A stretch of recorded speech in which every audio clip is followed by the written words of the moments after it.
Revelações da ciência sobre os mistérios da vida.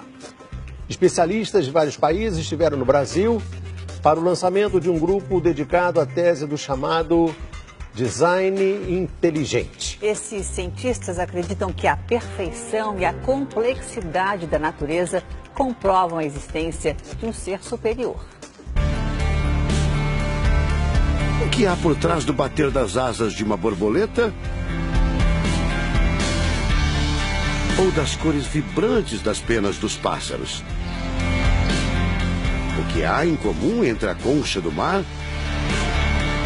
e a força dos furacões? Que mistérios guardam as nossas células e o DNA, o responsável por tudo o que somos? Os homens reunidos nesta sala são os principais nomes de um ramo da ciência que pretende responder questões como estas. Ao contrário do que a gente apregoou por 150 anos, há evidências de inteligência na vida e no universo. Eles são estudiosos do chamado design inteligente, uma linha de pesquisa que acredita que a complexidade da vida e a perfeição da natureza comprovam a existência de um ser superior. A vida foi feita pronta, o universo foi feito pronto, planejados por um ser extremamente inteligente, com design, com arte, com perfeição. Marcos Eberlin coordena o Núcleo de Pesquisa em Ciência, Fé e Sociedade, recém-inaugurado por uma das maiores universidades de São Paulo, em parceria com instituições americanas. Outro defensor do design inteligente é o doutor em bioquímica e professor americano Michael Behe.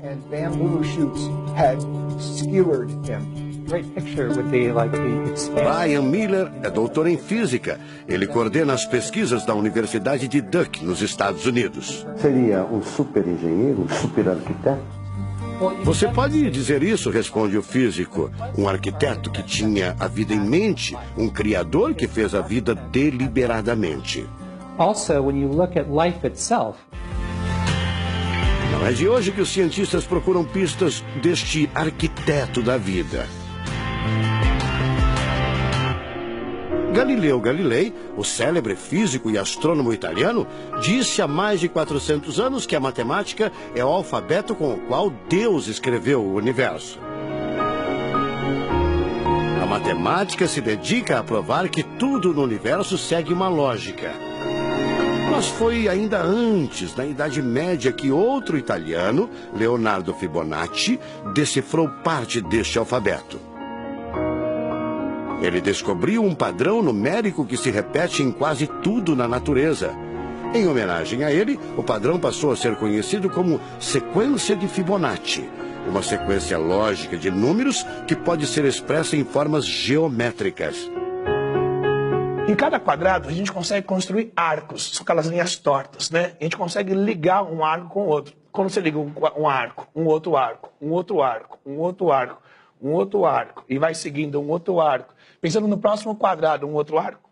Essa aqui é uma figura que é uma espiral, chamada espiral de Fibonacci.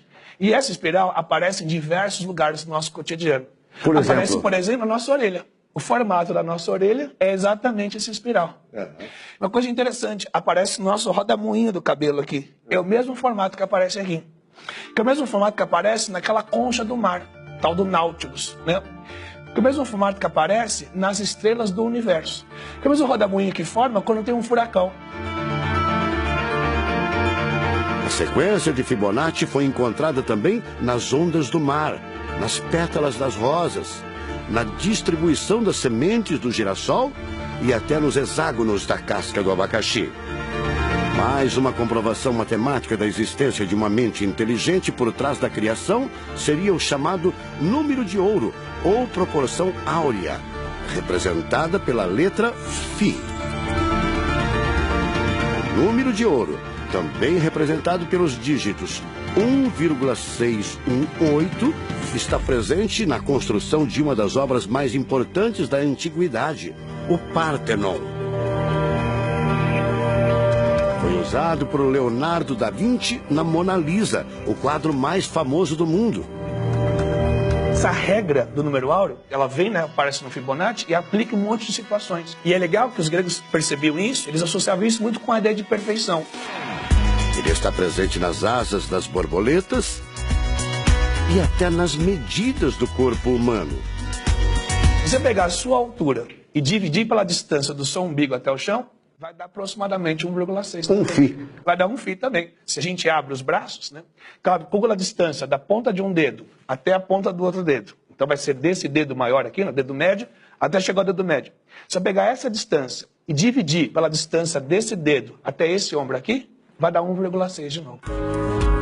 De tudo na natureza, o que mais impressiona os cientistas são as células, a chamada unidade básica da vida. São as menores partes que compõem os seres vivos, vegetais ou animais. O corpo humano é formado por cerca de 100 trilhões de células que dão origem a tecidos e órgãos. We cannot be accidentally caused. Life is not an accident. O americano Douglas Axie estuda biologia molecular há mais de 25 anos. Ele garante: não existe a mínima possibilidade de a vida ser um acidente, um acaso da evolução do planeta. Para ele, as células são complexas demais e só podem ter sido criadas, de propósito, por um ser inteligente. Literally machines that are made out of molecules. Dr. Michael Behe concorda. Ele compara a célula a uma fábrica repleta de máquinas e veículos. Ela produz e troca com as células vizinhas os elementos fundamentais à vida. Tudo coordenado por uma espécie de computador central, o chamado DNA. Você já deve ter ouvido falar dele. O DNA é um conjunto de informações genéticas que definem as características dos seres vivos. Entre os humanos é o DNA que informa o sexo, a cor da pele e do cabelo e o formato do rosto, entre outras coisas. São 6 bilhões de informações condensadas numa estrutura microscópica extremamente eficiente. O presidente da Sociedade Brasileira do Design Inteligente considera o DNA o mais avançado código de que se tem notícia. A gente tem a molécula de DNA como um modelo. Por quê? Porque quando a gente descobriu essa molécula, a gente viu que é uma molécula fantástica, maravilhosa. E ali evidências e mais evidências de que uma mente inteligente projetou a vida. Porque é o software da vida. E esse software tem o quê? Tem ali um código. E a gente sabe que códigos emanam de mentes inteligentes.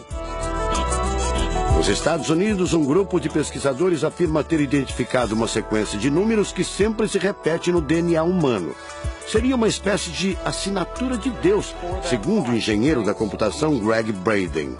So now we have a definition. Ao considerar a carga dos elementos químicos do DNA, os pesquisadores teriam identificado o seguinte padrão numérico: 10, 5, 6, 5. Eles então passaram a tentar decifrar esse código e tiveram a ideia de substituir os números por letras hebraicas. Em hebraico, a língua oficial de Israel e que aparece na Bíblia, os números são representados por letras, como explica essa professora israelense. A escrita hebraica é muito antiga. Já tem textos escritos 1000 anos antes da Era Comum. E nesta época ainda não inventaram o sistema decimal dos números que usamos agora. Na Bíblia, o Primeiro Testamento, podemos ver não só os números dos versículos e os números dos capítulos, mas também as páginas. A contagem das páginas está feita em letras e não em números. A sequência numérica 10, 5, 6, 5 foi transcrita para as respectivas letras em hebraico: Yud, Rei, Vav, Rei. Veja o resultado. A sequência corresponde à palavra Javé, ou Deus, em hebraico. Apesar de todo o avanço da medicina, cerca de 90% das informações genéticas ainda são um mistério. professor Eberlin diz que as descobertas científicas trazem implicações sérias para toda a humanidade. Mas cada vez mais reforçam os argumentos de quem acredita no design inteligente. A assinatura de uma força superior. A gente vai ter que entregar essa informação para a filosofia e para a teologia. E a gente agora, como bons filósofos e teólogos que todos somos, a gente vai colocar a nossa filosofia e nossa teologia em cima desse dado científico e optar pela melhor opção. Eu, óbvio, acho que a melhor opção é Deus. Como gente, a gente tem esse direito, né, de especular em cima da descoberta científica de que uma mente inteligente orquestrou o universo e a vida.